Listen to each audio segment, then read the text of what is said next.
Thank you, CIC, for inviting me to share with the audience on the development of the CSDI development in Hong Kong.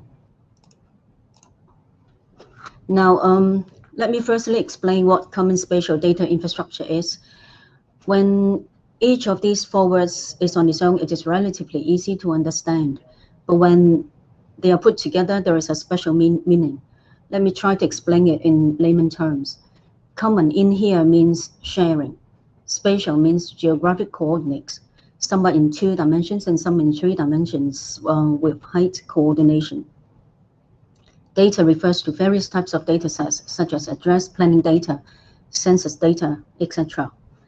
In infrastructure, is a portal with hardware and software services as a platform for storing the spatial data and perform various GIS functions so that the data can be shared and analyzed.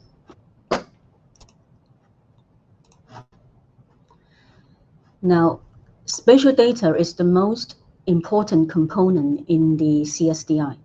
According to some research from the geospatial experts, more than 80% of the data has a spatial dimension, but most of them are scattered, not standardized, not shareable, and not spatialized with geographic coordinates. Therefore, there is a need to spatialize and standardize the data so that they can be shared, searched, and analyzed. Thus far, we have solicited about 320 data sets covering land information, education, health, community and social welfare data, etc., from 18 government departments, and we are continuing exploring more data sets from various government departments. The CSDI is a data-driven portal which provides a one-stop shop map-based infrastructure for sharing with various sectors, such as the private, public sectors, academia, or general public, and to enable them to develop various types of map-based applications using GIS technologies. So in order to enable the developers to make use of our spatial data to develop these applications in an easy manner, we have provided some tailor-made and user-friendly tools or services in the portal. For the map application programming interface, Map API, GIS developers can retrieve the map to their client browser to develop their value-added map-based GIS applications. The advantage is that any updates on the map stored in the CSDI portal will also update those at the user's end. The geotagging tool is a simple tool that enables the GIS developers to spatialize the data in an easy manner. For example, if you want to show the location of your offices on the map, you can make use of this tool to add the geographic coordinates to the office's location and display them on the map so that they can be searched. Address data infrastructure, GeoAddress, will provide a unique 19-digit code identifier such that addresses of different formats or a building at the corner of a junction with more than one addresses naming can be identified. District-based spatial information dashboard is a type of graphical user interface, enables users to interactively visualize and query the spatial data available on the CSDI portal. Now, the CSDI initiative is supported by the government, delivered in the Chief Executive's policy addresses, Financial Secretary's budget, and the launching of the Open Data Policy and Smart City Blueprint. $360 million has been approved of the appropriation bill this year for the development of CSDI, Geospatial Lab, and 3D digital map.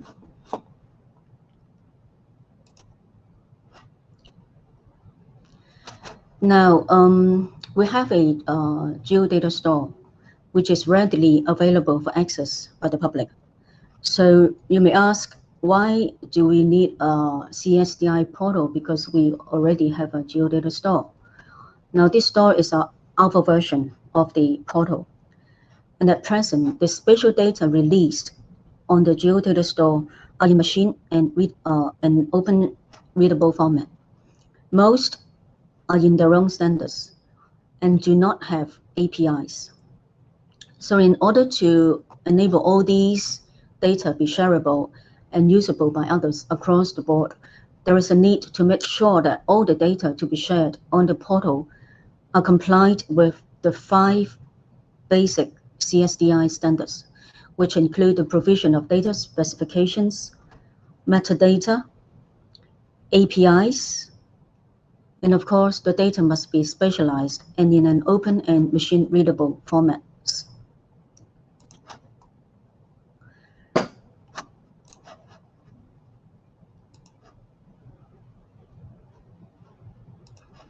Now, the overall architecture of the CSDI portal would be on 2 separate environments. The one for use within the government will be designed to connect to an intranet network using the government private cloud services, while the one for the public will connect to an internet network using the government public cloud services. There are 2 categories of spatial data in the CSDI, namely the framework spatial data and common shareable spatial data. 7 data themes have been defined for the framework spatial data, as you see on the left here, including land parcel, building, administrative area, address, transportation, geographic name, and coordinate reference system. They provide the fundamental context to the city and are often used as the foundation for linking these common shareable data, which is normally demanded by multiple agencies, in order the public to be used in their specific applications. And examples of these common shareable data are the pedestrian network, public open space, etc. More types of framework spatial data, such as elevation data, ortho photography data, slope base map, etc., would be identified in the coming years. Development of spatial data infrastructure has proved very successful in many countries. Some examples include those in the United States, Singapore, and the United Kingdom, and all the development is led by the local government authorities. From these overseas experience, we see that there will be significant benefits arising from the implementation of CSDI. So why is CSDI related to smart city development? When you're being asked where you are, you would say, I'm at, say for example, you're now at CIC office. You wouldn't say I'm at 800 something meter northings or 800 something meter eastings. In fact, it is this set of geographic coordinates linked up with the address or locations. Thus, instead of telling others the long number of digits of the coordinates, a simple address will serve the purpose. So development of smart applications requires geographic coordinates for supporting the development of smart city.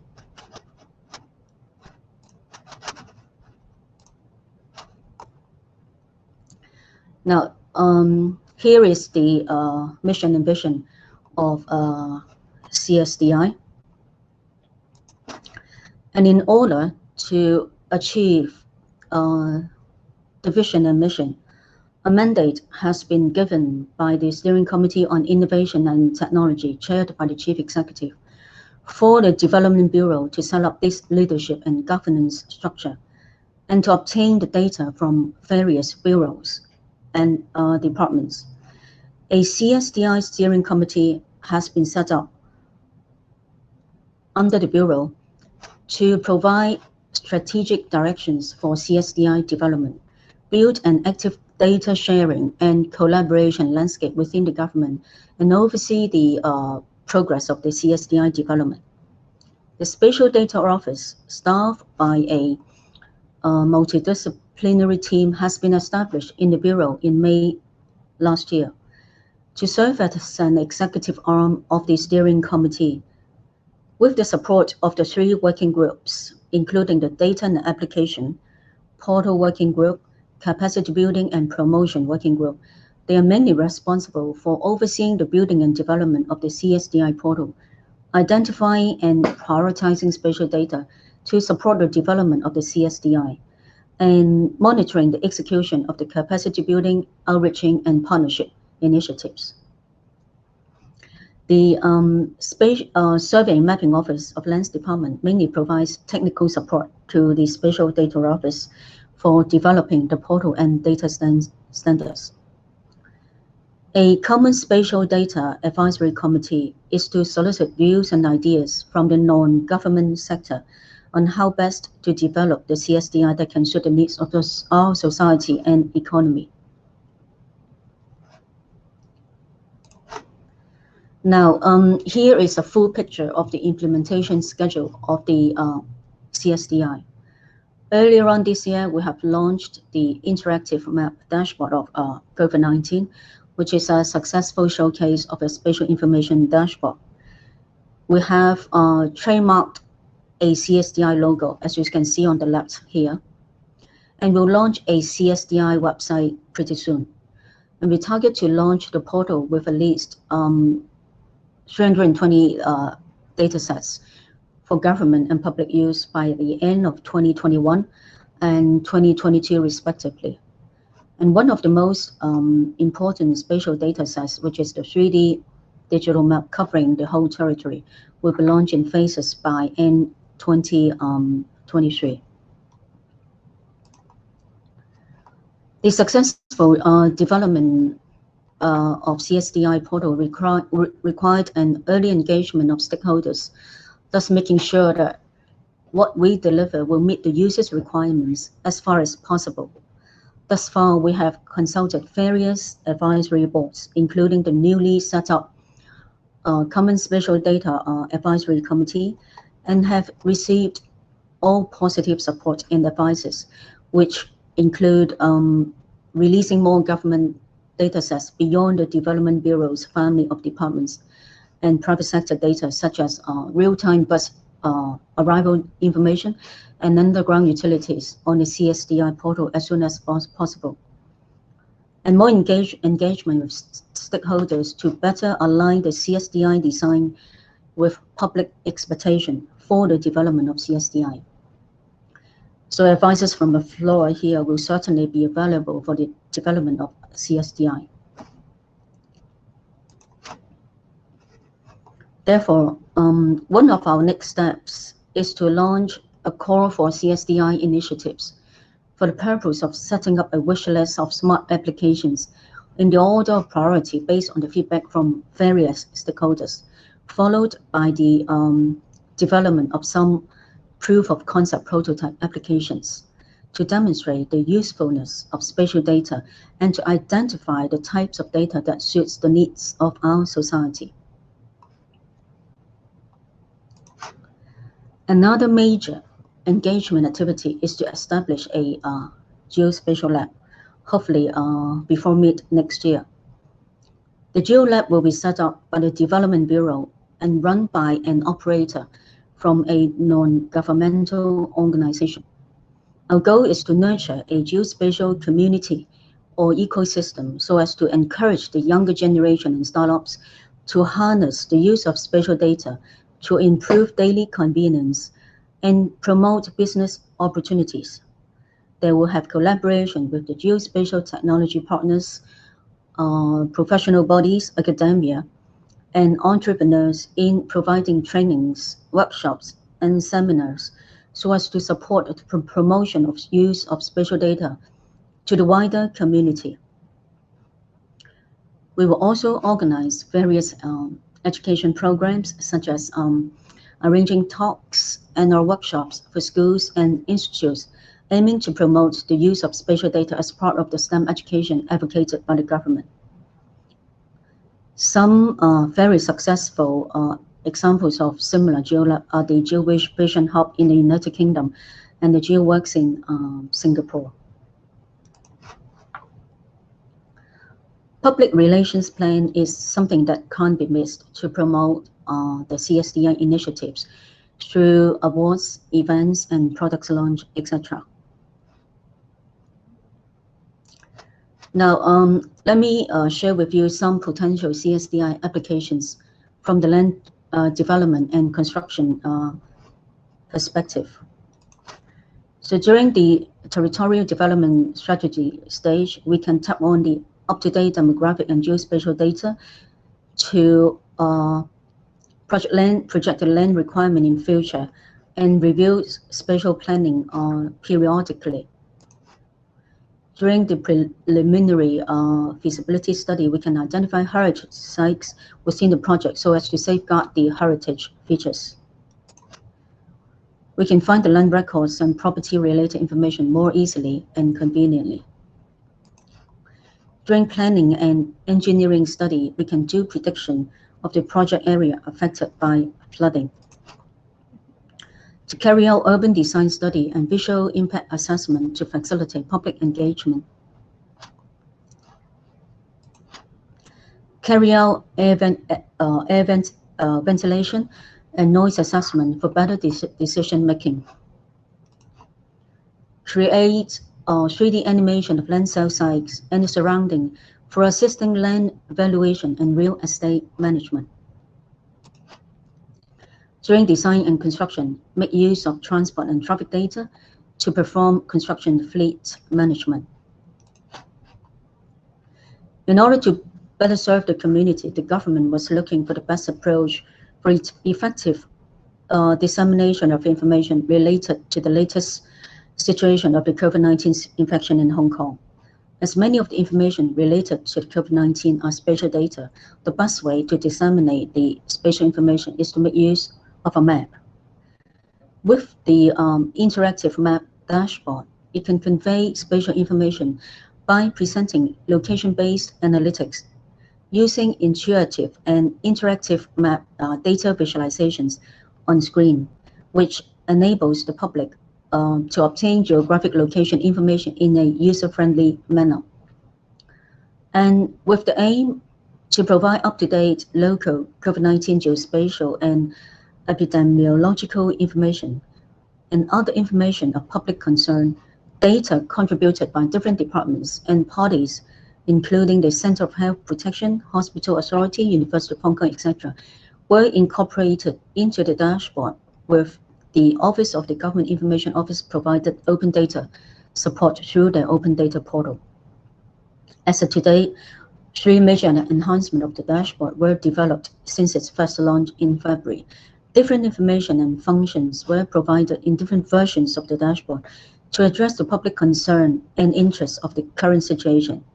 The dashboard has attracted substantial media coverage, and its high view counts of nearly 39 million has proved its popularity.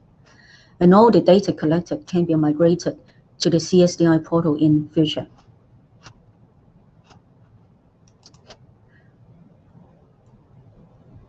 Other potential applications include door-to-door journey planning and navigation and finding of car parking spaces, to identify school nets,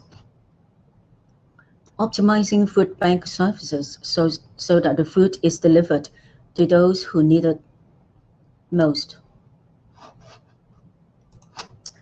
We aim to launch the CSDI portal in 2022 to the public and the 3D digital map before the end of 2023, and the geospatial lab by mid next year. We hope to develop Hong Kong into a spatially enabled world city. So that's all from me for the time being. Thank you.